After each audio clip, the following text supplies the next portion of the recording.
OVNIs. Objetos volantes no identificados. La gente afirma haberlos visto desde hace miles de años. En la antigüedad, quienes veían luces en el cielo creían que los dioses habían bajado a visitarlos. En la época moderna se ha creado otro tipo de historias. Son vida inteligente de otros planetas o aeronaves secretas cuya existencia debe permanecer oculta a toda costa. Encuentros extraterrestres. Hay una pequeña red de personas entregadas y a veces fanáticas que buscan respuestas al fenómeno ovni.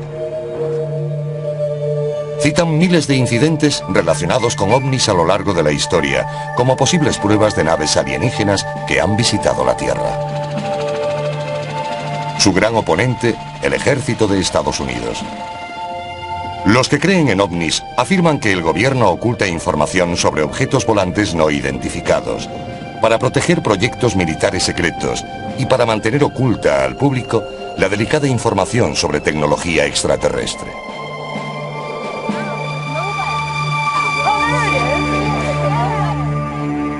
En marzo de 1997, miles de personas vieron inexplicables luces en el cielo de Phoenix, Arizona.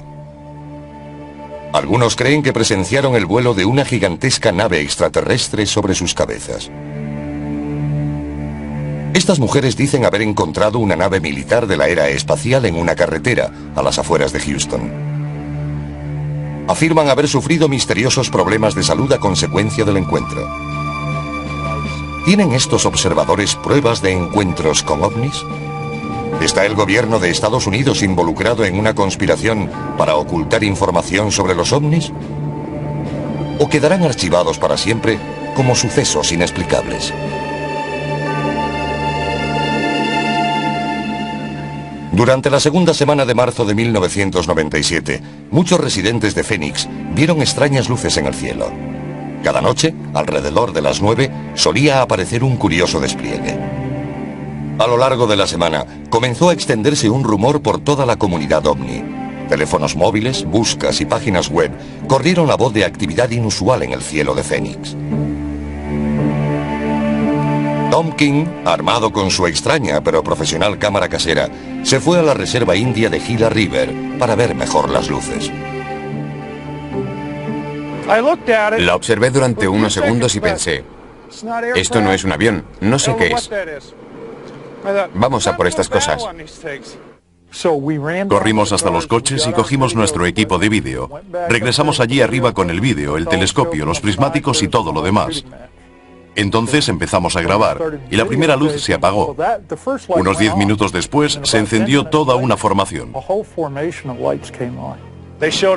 Luego volvieron a aparecer y esta vez eran más. Entonces apareció otra cerca de donde había aparecido la primera luz. Y un minuto después, una mujer gritó, ahí hay otra. No sabía cuál filmar, porque estaban muy alejadas entre sí. Pero entonces comenzaron a venir más, hasta un total de 4, y dije, este es un avistamiento importante, porque esto no sucede normalmente. Aquellas cosas tenían el tamaño aproximado de un pulgar extendido. Eran como soles naranja, muy brillantes, pero no iluminaban nada de lo que había a su alrededor. There's 4 of them. Look, there's 3 of them all together. I got the third one popping. There's one behind the chimney. One just flared up. I got 4 of them. Major sighting here. No, there's 5. Oh! Another one just showed up. Whoa! Maybe somebody's setting up lights. No, those are in the sky. Holy. Mike Kirsten observó las luces desde 65 kilómetros al norte de la posición de Tom King. Durante más de 3 minutos, Kirsten grabó la emocionante aparición. Cuando vi la luz pensé, voy a grabarla, así podré mostrársela a alguien que pueda decirme qué es. Mientras lo hacía comenzó toda esa exhibición y secuencia de luces. Fue como si me hubiera tocado el premio gordo.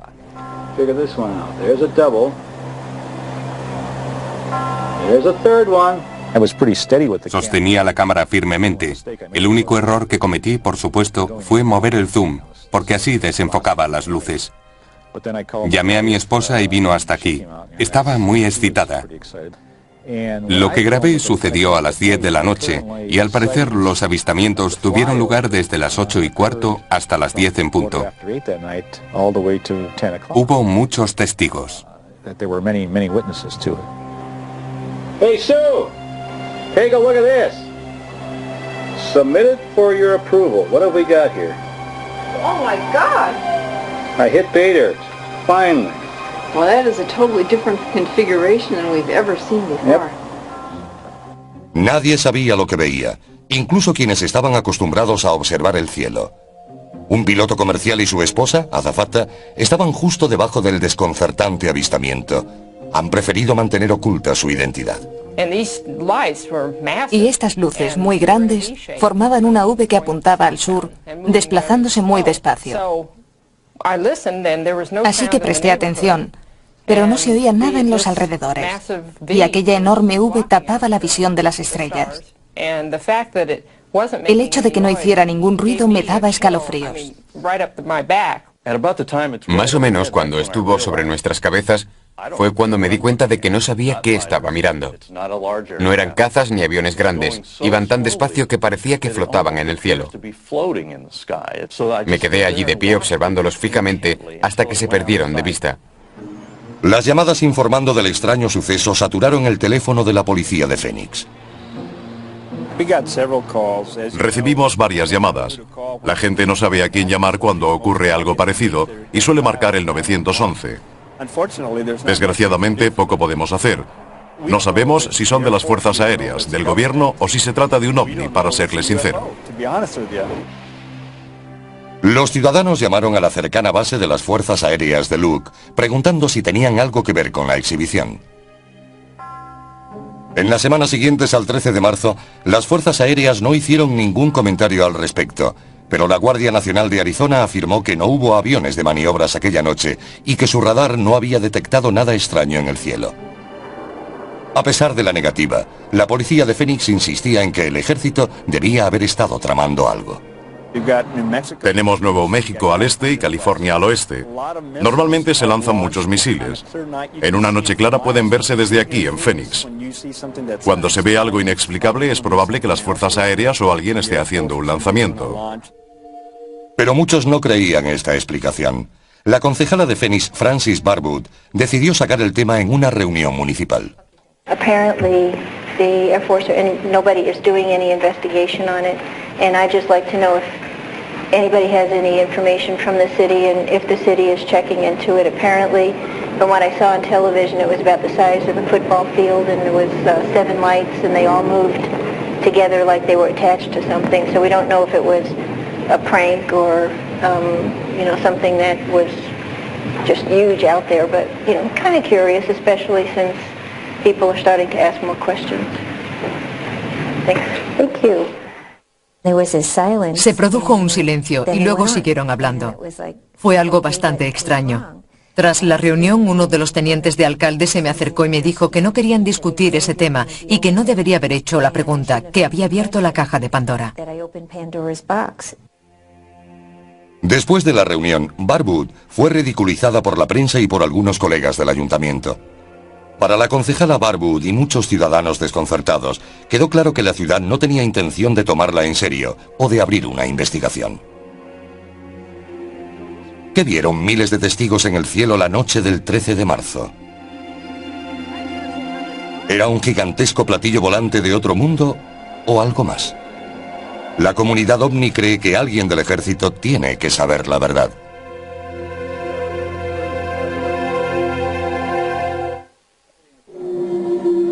El avistamiento del 13 de marzo de 1997 sobre Phoenix fue uno de los acontecimientos ovni más visto. Miles de testigos afirmaban haberlo contemplado y fue grabado, convirtiendo este avistamiento en algo único. Mientras la gente exigía explicaciones, el ejército se negaba a hacer comentarios y el ayuntamiento ignoraba las peticiones de investigación. Los observadores decidieron ocuparse del asunto ellos mismos.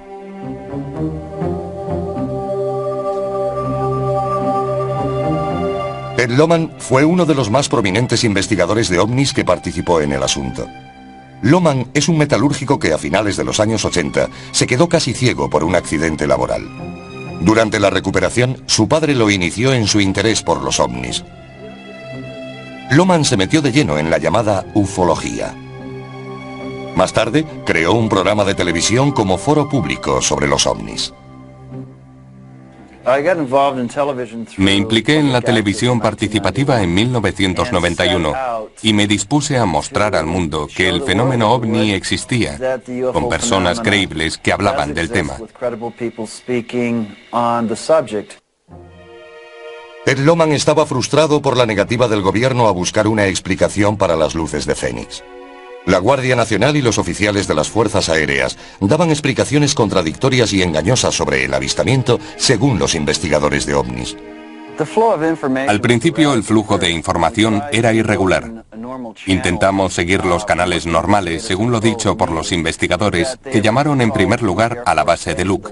Una mujer afirmó que estaban recibiendo muchas llamadas, pero al poco tiempo dicen que no ocurre nada, y a los pocos meses que habían lanzado bengalas en la zona.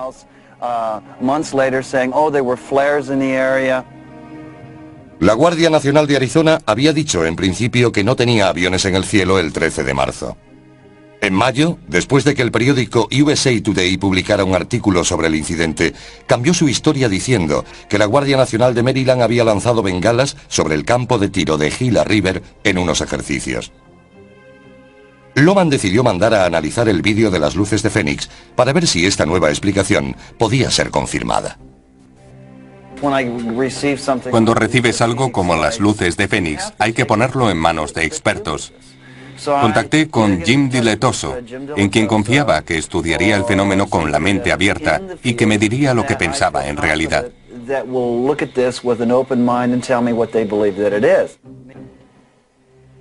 Jim Diletoso es un entusiasta de los ovnis y presidente de una compañía que produce grafismo electrónico para el ocio y la industria aeroespacial. A menudo colabora con investigadores analizando películas y vídeos de supuestos avistamientos. Hemos estado analizando imágenes para otros investigadores durante más de 20 años. Somos como un laboratorio policial. Damos información a otros investigadores. Lo hacemos para gente de Rusia, Brasil, Florida y Canadá. Cuando ocurrió el fenómeno de Fénix, en marzo de 1997, abrimos el laboratorio para analizarlo. No para demostrar que se trataba de una nave extraterrestre. Yo evalúo datos.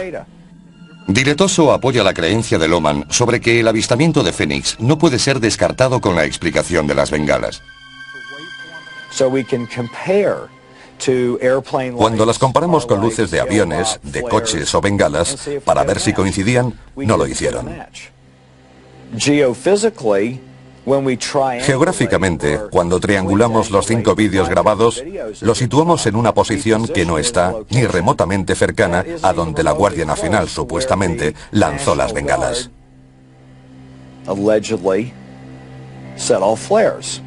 Tan solo duraron 10 minutos, y este suceso tuvo lugar durante horas, la noche del 13 de marzo. Muchos testigos discuten la posición donde el ejército afirma que fueron lanzadas las bengalas. También insisten en que las luces no iluminaban las montañas circundantes del modo en que lo habrían hecho las bengalas. Me gustaría decir que las luces que nos sobrevolaron esa noche no fueron bengalas. Yo he lanzado esas bengalas desde mi helicóptero en Vietnam. He visto las que se arrojan desde los cazas y oscilan de una forma muy característica. Van suspendidas de un paracaídas y es imposible que mantuvieran la perfecta formación en V mientras surcaban el cielo. ¿Eran bengalas? Posiblemente fueran del ejército o de la Fuerza Aérea. Pero creo que se trataba de algo más. Lo que sucedió fue un espectáculo para la gente en la zona de Fénix. Duró demasiado tiempo para ser unas simples bengalas.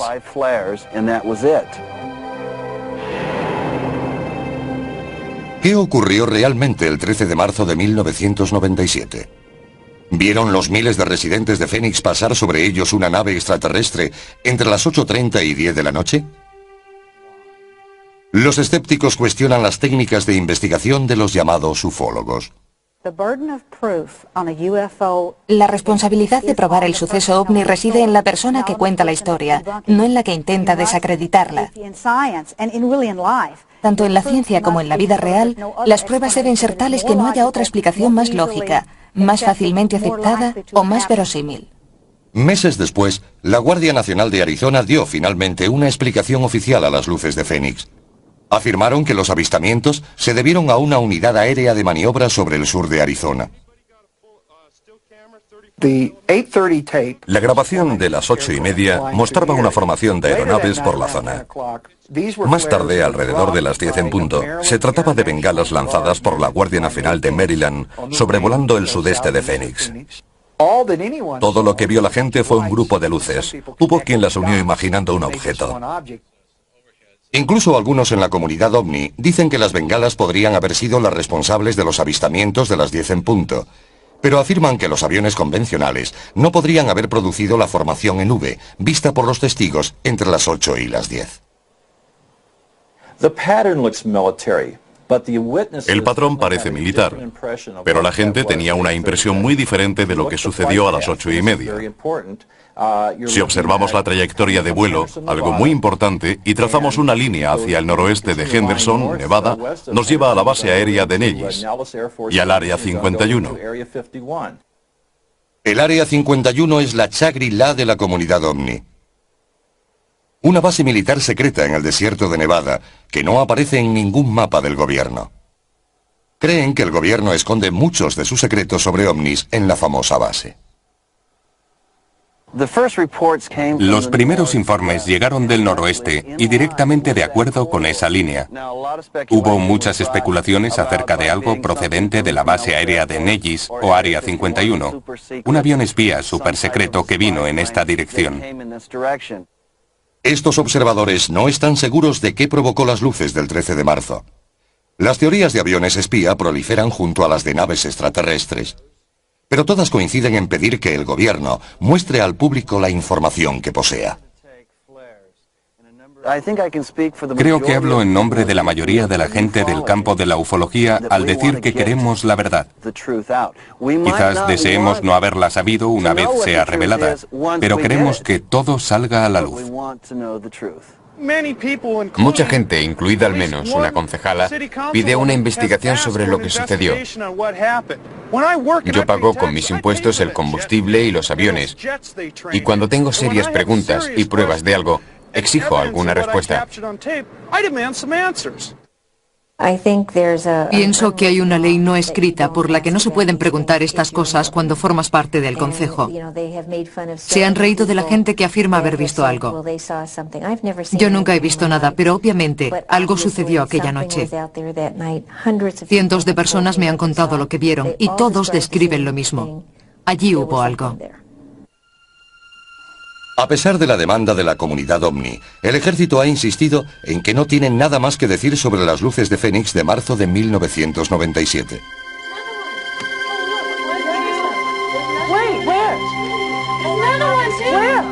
Major sighting here. 3 tejanos tienen un terrorífico encuentro con un ovni que dicen les dejó problemas médicos de por vida. Algunas personas se unen a la comunidad ovni como resultado de lo que llaman un encuentro extraterrestre. Creen que han visto a alienígenas, una nave extraterrestre o simplemente algo que no pueden explicar. 2 mujeres afirman que sus vidas fueron desastrosamente alteradas por un encuentro con un objeto no identificado, y la comunidad ovni fue el único sitio al que pudieron acudir pidiendo ayuda. Betty Cass tenía una cafetería en Dayton, un pequeño pueblo 65 kilómetros al norte de Houston. Su amiga Vicky Landrum trabajaba con ella de camarera. A las 7 de la tarde del 29 de diciembre de 1980, las 2 mujeres se dirigían en coche hacia una iglesia de New Caney, Texas, con el nieto mayor de Vicky, Colby, de 6 años, para jugar al bingo.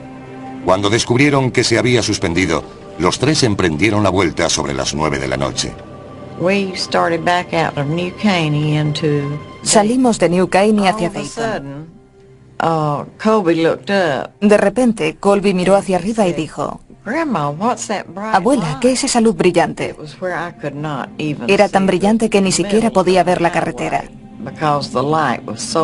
Entonces Vicky gritó para que diera la vuelta. Dijo, Betty, viene derecho hacia nosotras, para. Había estado lloviendo, así que no podíamos salir de la carretera y girar para dar la vuelta. Tuvimos que detenernos. Salí por el lado derecho sujetando a Colby. Betty se puso delante del coche y se quedó allí mirando hacia arriba. Yo le gritaba que volviera adentro porque temía que se quemase. Los tres habían encontrado por casualidad lo que parecía ser una aeronave con problemas. El vehículo lanzó un chorro de calor y fuego sobre el asfalto y los ocupantes del coche. Tenía la forma de un diamante. Quiero decir que era muy parecido, y salían llamas de la parte de abajo. Soy muy curiosa y fui a averiguar de qué se trataba. La luz era tan brillante que me cegaba. Levanté la mano y me quedé allí de pie intentando averiguar lo que era. Vicky seguía gritándome para que volviera al coche, diciendo que iba a morir abrasada. Fui a abrir la puerta y al tirar me quemé la mano. Las llamas de la nave habían calentado el exterior del vehículo. Una vez dentro, Betty encendió el aire acondicionado para tratar de enfriar el vehículo, ya que el calor era insoportable. Aterradas, vieron a la nave luchar por remontar el vuelo durante unos 10 minutos. Cuando finalmente se elevó, Betty Cash arrancó el coche, marchándose del lugar. Siguió subiendo y bajando hasta que muy lentamente comenzó a subir y se dirigió hacia Houston.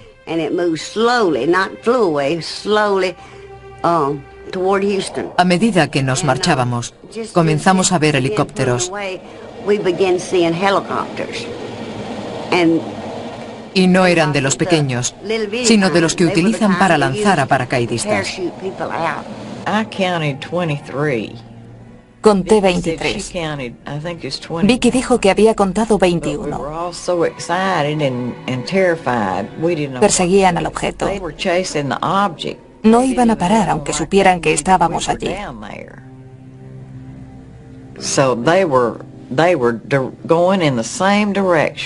Iban en la misma dirección del objeto y no perderían tiempo en bajar. Betty Cash condujo a toda velocidad para huir de la nave mientras Vicky Landrum trataba de consolar a su nieto.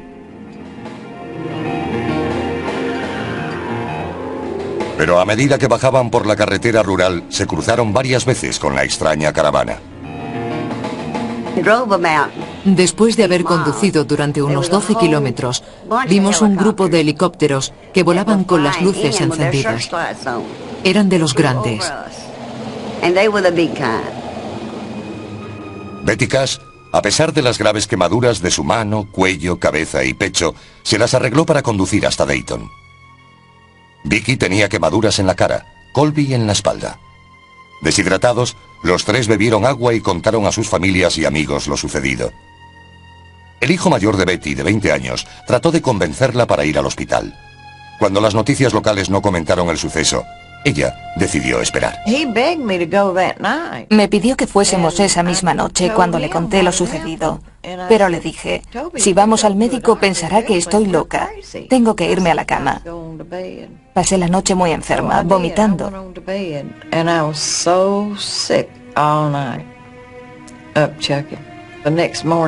A la mañana siguiente, cuando desperté, había grandes mechones de pelo en mi almohada. Tenía ampollas por toda la cara. Durante varios días, las mujeres rechazaron atención médica temiendo no ser creídas. Pero cuando el estado de Betty empeoró, cedió y los tres fueron al hospital. No sabíamos que estaba tan mal. Y cuando fuimos al hospital, el niño lo contó todo. Aunque yo se lo había advertido, dijo, me vas a regañar, pero le voy a contar al doctor lo que nos ha pasado. Los doctores estaban desconcertados ante la causa de las extrañas quemaduras de Colby, Vicky Landrum y la más grave de los tres, Betty Cash. Las enfermedades que sufrió 3 semanas después de la exposición fueron las típicas provocadas por la radiación. Perdió la piel y el pelo de la zona expuesta. Tenía diarrea, vómitos, todos los síntomas clásicos. No pienso que se lo inventara. No hubiera podido hacerlo, porque no lo sabía. Sufría exactamente lo que podría describirse como una exposición a la radiación de 2º o 3er grado.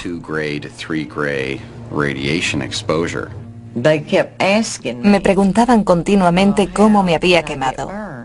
Yo no tenía ni idea de que aquel objeto probablemente me había envenenado por radiación. Todo lo que sabía en aquel momento era que la radiación se utilizaba para tratar el cáncer. Betty permaneció hospitalizada durante más de un mes por sus lesiones. Tras recibir el alta, no pudo seguir trabajando y se vio forzada a cerrar su restaurante. Desde el principio solo ha sufrido pérdidas. Estaba en la ruina por la enfermedad que tuvo después de estar expuesta a la radiación. Le he estado dando su medicación durante años, intentando ayudarla a superar todo esto. Más tarde apareció un cáncer de mama y hubo que practicarle la mastectomía. Además no tenía seguro, ni las dolencias las hubiera cubierto ninguna prima a principios de los años 80. Las lesiones de Vicky Landrum y Colby, que no fueron tan severas, les dejaron problemas en la piel y la vista para toda la vida. Desesperadas, las mujeres escribieron al senador Lloyd Bentsen y al congresista Charles Wilson para pedir ayuda médica y respuestas. Recibí contestación de Lloyd Bentsen y Charles Wilson diciendo que fuésemos tan pronto como pudiésemos. Diciendo que en la base de las Fuerzas Aéreas de Bergstrom sabían todo lo ocurrido y que tendrían mucho gusto en ayudarnos en cuanto les fuera posible. Nos dijeron que podríamos conseguir ayuda médica allí, así que fuimos. Pero nos trataron muy mal. Los oficiales de la base aérea de Bergstrom les dijeron que no sabían nada del incidente, informándoles que su único recurso era demandar al gobierno de Estados Unidos por daños y perjuicios. Sin embargo, extrañamente, los militares intentaron en repetidas ocasiones comprar el vehículo de Betty Cash, pero ella se negó. A medida que la noticia del incidente se difundía por Dayton, Betty y Vicky se sentían discriminadas por sus vecinos. Un sacerdote se ofreció a ir a casa de Vicky Landrum para rezar con ella, pero no lo aceptó. Fue entonces cuando las mujeres acudieron a la comunidad ovni pidiendo ayuda. 18 años después del incidente, otro investigador de ovnis trataría de descubrir el secreto que rodea este misterioso encuentro. Betty Cash y Vicky Landrum han sido ridiculizadas e ignoradas desde su supuesto encuentro con una nave en 1980. Pero la comunidad ovni se niega a dejar que el caso caiga en el olvido. John Chusler es un ingeniero aeroespacial y subdirector de MUFON, siglas de Red Mutua de OVNIs, una organización mundial de seguidores de los ovnis que estudian e investigan avistamientos. Las mujeres contactaron con él varias semanas después del incidente. Chusler sentía curiosidad, pero era escéptico, hasta que conoció a Betty Cash. Se quitó la peluca y vi que le faltaban grandes mechones de pelo de su cabeza. Era muy impresionante y le dije, le ha pasado algo muy serio, y si es abierta y honesta conmigo y me da la información que ando buscando, estaré con usted hasta el final. También necesito hablar con toda la gente que esté implicada. Llamé a Vicky Landrum y hablé con ella y con su nieto, Colby. Les pregunté por qué se fueron a casa después de lo ocurrido. Y me contestaron, ¿tú lo habrías entendido? Eran lo que se podría decir saludables tejanos. Cuando les ocurre algo, se aguantan, no corren buscando ayuda. La señora Landrum dijo, siempre nos lo guardamos todo. Nunca voy al médico ni al hospital y no tomo medicinas. Cuando estoy enferma me aguanto. Y así ocurrió en este caso. Convencido de su historia, Chusler les prometió buscar respuestas. Más tarde fuimos al lugar del suceso. Ellas nunca habían vuelto. Las llevamos por separado y ambas nos llevaron al lugar exacto, a pesar de que no habían vuelto desde aquella noche. Recorrimos el escenario y lo medimos. Entonces comprendimos lo que había sucedido. Vimos la carretera y los árboles quemados. Vimos la emoción que sintieron estas personas cuando regresaron al lugar. Se derrumbaron y lloraron confesando tener miedo. No querían estar allí. y decidimos dejarlas marchar a casa mientras nosotros nos disponíamos a recorrer la carretera. Schuessler comenzó a preguntar por la zona en busca de testigos del incidente. Su investigación reveló que un policía de Dayton y su esposa vieron helicópteros militares la noche del 29 de diciembre de 1980. También había otros testigos que aseguraban haber visto helicópteros de 2 rotores, que en 1980 eran de exclusivo uso militar. Comenzamos a pedir ese tipo de registros a las Fuerzas Armadas. Se negaron a contestarnos, como si estas personas no existieran, ni la información tampoco. Y ese fue el principio de una interminable investigación. Mediante la Ley de Libertad de Información, Schuessler obtuvo en 1982 la que cree que es la prueba determinante del caso: el informe militar oficial de la investigación sobre las reclamaciones de las mujeres, que consideraba su historia creíble. Con la ayuda de Schuessler, las 2 mujeres contrataron a un abogado. A mí me pareció una historia veraz. He tenido a las personas que han intentado colarme una historia. No creo que ellas hicieran eso, y las pruebas lo demuestran. Casi 6 años después del supuesto incidente, Betty Cash y Vicki Landrum creyeron que finalmente podrían obtener algún consuelo. Presentaron la demanda en la Fiscalía de Houston y se fechó una vista preliminar para agosto de 1986. Por supuesto, el gobierno federal negó cualquier relación con algo así. Y no teníamos ninguna prueba. Todo lo que podíamos demostrar eran las lesiones de las mujeres. Así que el juez no admitió el caso. Rotas sus esperanzas, Betty Cash y Vicki Landrum se marcharon de Texas para huir de los dolorosos recuerdos de su experiencia. A los 18 años del incidente, después de que los periódicos sensacionalistas se cansaran de la historia, otro investigador de ovnis aún busca respuestas. Estamos llegando a Dayton, Texas. Aquí hay un gran misterio. He dirigido numerosas investigaciones. He participado en operaciones encubiertas, en investigaciones de homicidios, y hay evidencias fuertes y testigos.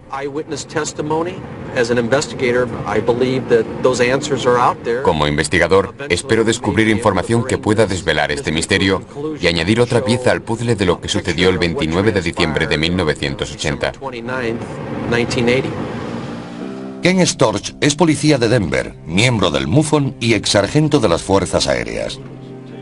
Durante su servicio militar, Storch afirma haber sido forzado a firmar un documento que le prohibía hablar sobre incidentes de ovnis.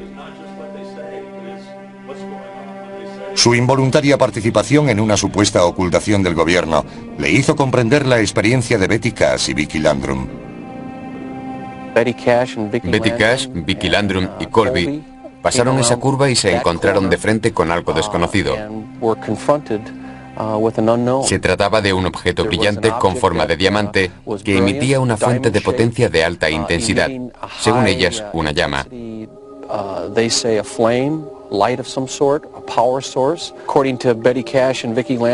Según Betty Cash, Vicki Landrum y John Schuessler, la nave bajó del cielo irradiando un intenso calor que hizo que el alquitrán se derritiera, contaminando el área circundante. Este es un caso clásico de encuentro. Estamos en el lugar exacto en el que ocurrió. John Schuessler visitó el lugar 3 semanas después del incidente y percibió cambios en la carretera.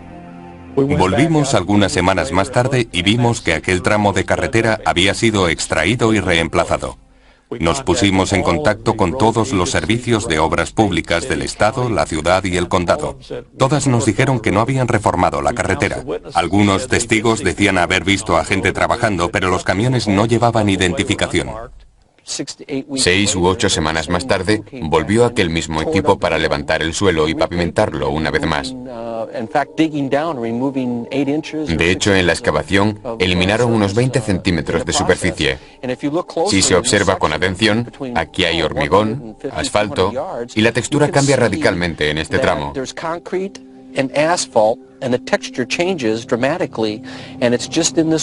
No es como el resto de la carretera. Storch percibe que los cambios hechos al asfalto van en paralelo con pequeños árboles que flanquean la carretera. El crecimiento de estos árboles indica que son muy jóvenes, y algo más lejos, los árboles tienen unos 40 o 50 años, quizá más. La falta de árboles en esta zona indica que han sido retirados. ¿Por qué? Los investigadores creen que el ejército reparó la carretera para ocultar las pruebas del inexplicado encuentro de Betty Cash y Vicki Landrum. Creo que aún hay pruebas por descubrir. Y verdaderamente espero que manteniendo este tema en el candelero, manteniendo la presión, seamos capaces de conseguir esas respuestas y encontrar al testigo que diga: yo piloté ese helicóptero, estaba allí y me siento mal por lo que le sucedió a esas dos señoras. Creo que es muy importante para los grupos civiles que estudian el fenómeno ovni continuar trabajando en esto, a menos que haya una razón para no hacerlo, como una declaración por parte del gobierno. Y cuando la gente tiene encuentros con ovnis, necesita ayuda. En la NASA y la base aérea de Benston se niegan a hacer comentarios. Betty y Vicki creen que el gobierno estadounidense les ha mentido acerca de su implicación desde el principio. Han arruinado mi salud. Han arruinado mi vida. ¿Qué más les queda por hacer? ¿Matarme? Probablemente les encantaría hacerlo. Pero soy tan terca y cabezota que voy a demostrarles que pienso seguir luchando mientras viva. ¿Son Betty Cash y Vicki Landrum víctimas de un programa militar secreto fallido? Hay una conspiración para ocultar las pruebas de aquella desafortunada noche de diciembre de 1980. Llevaron el caso a los tribunales. Perdieron en el Tribunal Federal. No pudieron demostrar que lo ocurrido pudiera ser el resultado de alguna acción del gobierno. Creo que se extralimitaron. Hay que recordar que casi el 10% de los casos relacionados con ovnis son inventados por gente que informa sobre sucesos, que sabe que no son ciertos. Los investigadores de fenómenos ovni ven demasiadas coincidencias en el caso para que sea una invención. Hay que admitir que cualquier tipo de radiación puede ser imitada por algunos aparatos, pero tenemos la combinación de efectos, múltiples testigos, información de testigos que respaldan la de otros, más el testimonio de los médicos sobre un caso que tuvo lugar exactamente al mismo tiempo. Este caso lo reúne todo. Creo que Betty Cash y Vicki Landrum encontraron algo. Mi intuición me dice que el gobierno está metido hasta las cejas. Creo que tenemos que presionar al tío Sam para que ponga las cartas sobre la mesa y nos deje ver toda la información. Los críticos creen que la comunidad ovni busca respuestas del gobierno que simplemente no existen. Si los investigadores no reúnen suficientes pruebas para hacer un análisis objetivo, no importa que uno crea que ha pasado por una extraña experiencia. Cuando dicen que no pueden continuar con la investigación, no están siendo crueles, están siendo realistas. Los escépticos discuten las teorías de conspiración que rodean muchos casos y aseguran que el gobierno no tiene motivos para ocultar la verdad. Uno puede reconstruir un hecho y hacerlo parecer muy extraño. Por experiencia, sé que el ejército no miente respecto a lo que hace. Se preocupa mucho por su imagen pública. Primero, el gobierno tiene razones para mentir. Y segundo, el gobierno miente. Hay pruebas sobradas de que lo han pillado con las manos en la masa. El incidente de Alabama con dos jóvenes negros que fueron sometidos a pruebas. Los soldados llevados al desierto en los años 40 y 50 sometidos a explosiones atómicas. Y el gobierno lo niega todo. Yo diría a estos caballeros, mentira. Un militar se enfrenta al gobierno y exige que revele su secreto sobre los ovnis.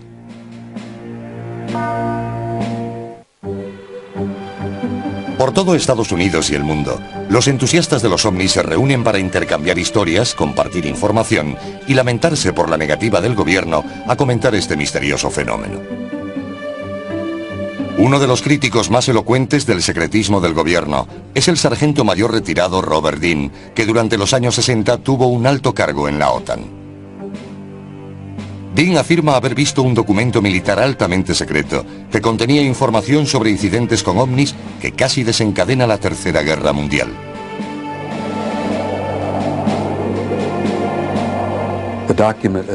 El documento trataba de estudios de la OTAN sobre la existencia de inteligencia extraterrestre, de ovnis. Había grandes objetos circulares metálicos que sobrevolaban toda Europa en formación y desaparecían del radar de la OTAN sobre el mar de Noruega. Este asunto casi provocó que entráramos en guerra con los soviéticos al menos media docena de veces por error.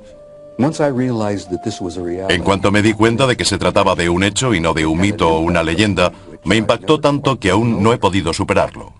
Dean y su esposa Cecilia han creado una organización para informar y presionar al Congreso. Stargate International es una organización dedicada a un objetivo principal: sacar a la luz la verdad de los ovnis y la inteligencia extraterrestre que ha sido encubierta y negada durante muchos años, no solo por nuestro gobierno, sino prácticamente por todos los de este planeta. Ha llegado el momento de que el gobierno norteamericano le diga la verdad a la gente.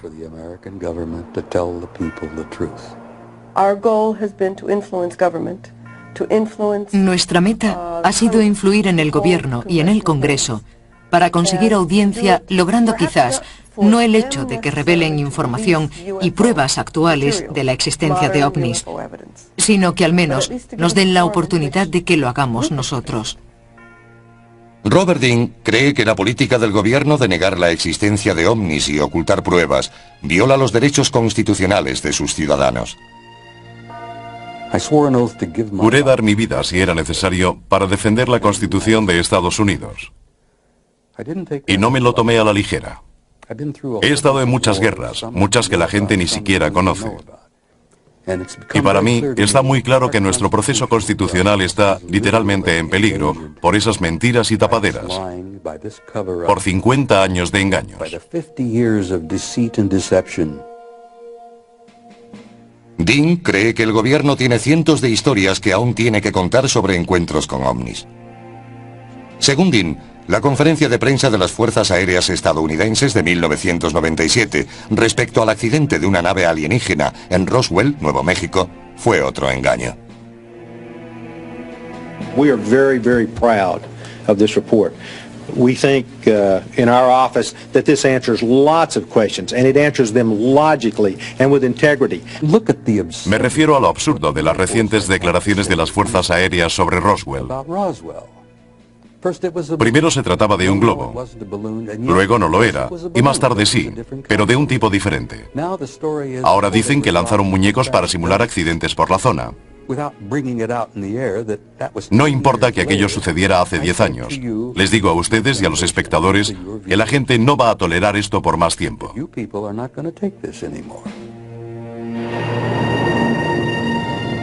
¿El gobierno de Estados Unidos está ocultando secretos a los ciudadanos sobre ovnis y vida extraterrestre? Yo tenía una clave de seguridad de alto secreto, la acreditación de seguridad más alta que se podía tener. No creo que el ejército pueda mantener secretos durante periodos de tiempo significativos, sobre todo aquellos que a la gente le gustaría saber, como los ovnis. Muchos interponen demandas por acciones del ejército, pero no pueden aportar ninguna prueba. La comunidad ovni cree fervientemente que el gobierno oculta secretos y pruebas de visitas extraterrestres. Nos encontramos en uno de los accesos al Área 51. La rodea mucho misterio. No sabemos quién la dirige. El gobierno niega saber nada acerca de ella, pero se ha convertido en una de las bases secretas más famosas del mundo, levantada aquí, en medio de la nada. Creo que en medio del desierto hay probablemente algunos huesos enterrados y vehículos estrellados. Como dijo Ted, conozco historias, he leído artículos, he oído testimonios, pero no tenemos un platillo volante estrellado del Área 51, ni un extraterrestre yaciendo a su lado que podamos mostrar al resto de la comunidad. La mayoría de escépticos, aunque admite que pueda existir vida extraterrestre en el universo, no cree que hayan establecido contacto con la Tierra. Los ovnis existen. La gente ve cosas que no puede explicar. Siempre ha sido así y seguirá siendo así. Existirán los ovnis siempre que exista algo en el universo que no podamos explicar. No pienso que vayamos a ser negativos al respecto, porque eso no nos favorece. Si alguien viniera, sabríamos lo que representa tecnológicamente. Nuestra única esperanza es que vengan en son de paz. Si no es así, deberíamos rendirnos. Creo que ya hemos establecido contacto y que caminan por este planeta como si fuesen humanos. Quizá mucho más adelante, mediante cambios sociales y gubernamentales, seamos capaces de aceptar a los que vendrán y a quienes ya han venido y aún no hemos sido capaces de ver. Para la comunidad OVNI, no es cuestión de si podemos establecer contacto, sino de cuándo. Estos observadores mantendrán sus ojos fijos en las estrellas y presionarán al gobierno en su búsqueda de pruebas irrefutables de una nave alienígena. Para el resto, la verdad acerca de quién, si es que existe, habita los cielos y qué secretos han guardado los gobiernos, probablemente permanecerá sin explicación ahí fuera.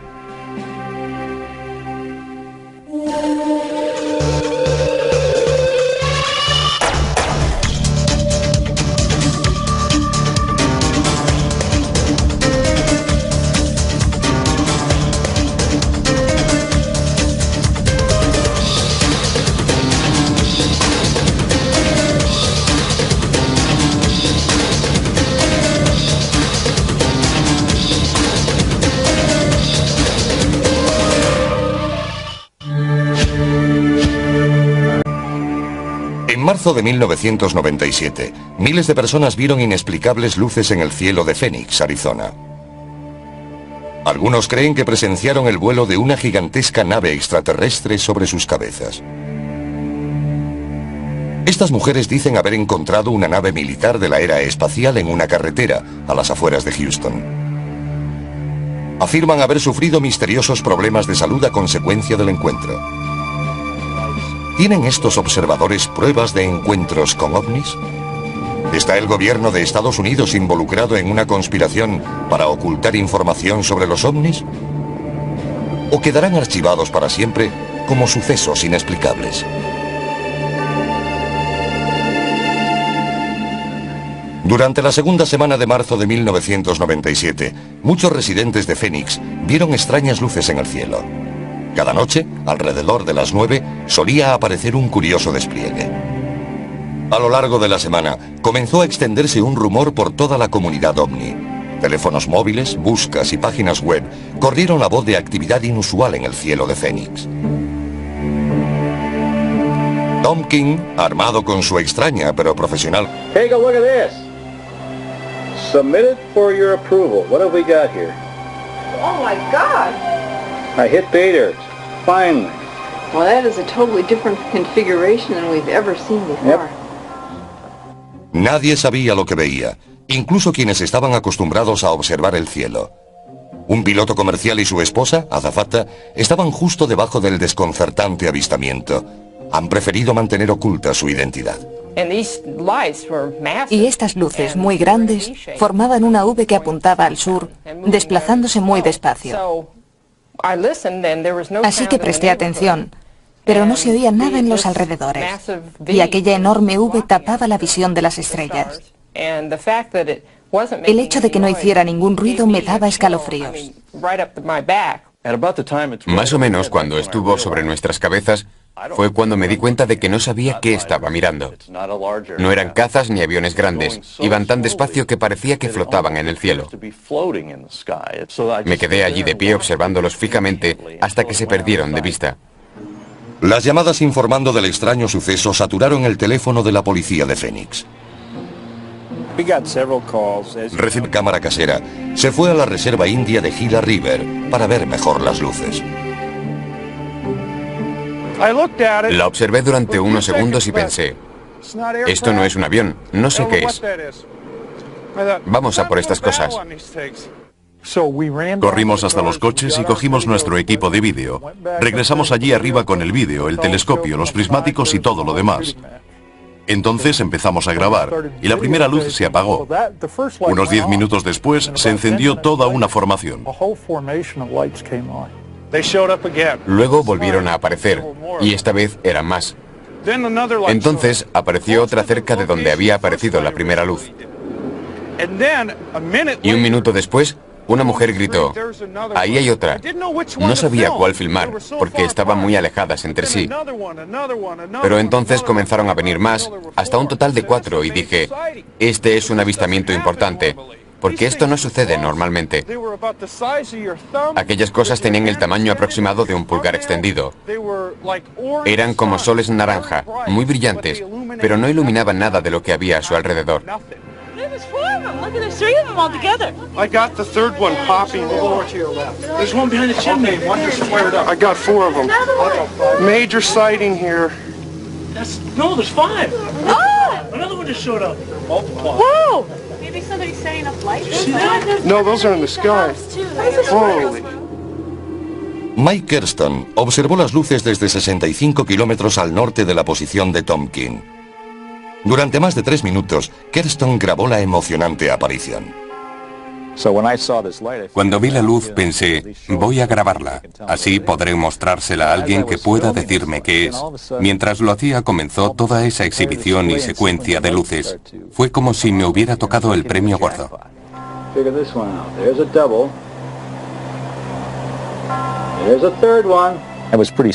Sostenía la cámara firmemente. El único error que cometí, por supuesto, fue mover el zoom, porque así desenfocaba las luces. Llamé a mi esposa y vino hasta aquí. Estaba muy excitada. Lo que grabé sucedió a las 10 de la noche y al parecer los avistamientos tuvieron lugar desde las 8:15 hasta las 10 en punto. Hubo muchos testigos.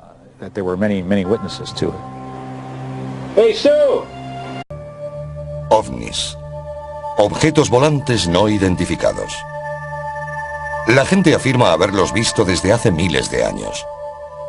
En la antigüedad, quienes veían luces en el cielo creían que los dioses habían bajado a visitarlos. En la época moderna se ha creado otro tipo de historias. Son vida inteligente de otros planetas o aeronaves secretas cuya existencia debe permanecer oculta a toda costa. Encuentros extraterrestres. Hay una pequeña red de personas entregadas y a veces fanáticas que buscan respuestas al fenómeno ovni. Citan miles de incidentes relacionados con ovnis a lo largo de la historia, como posibles pruebas de naves alienígenas que han visitado la Tierra. Su gran oponente, el ejército de Estados Unidos. Los que creen en ovnis afirman que el gobierno oculta información sobre objetos volantes no identificados, para proteger proyectos militares secretos y para mantener oculta al público la delicada información sobre tecnología extraterrestre.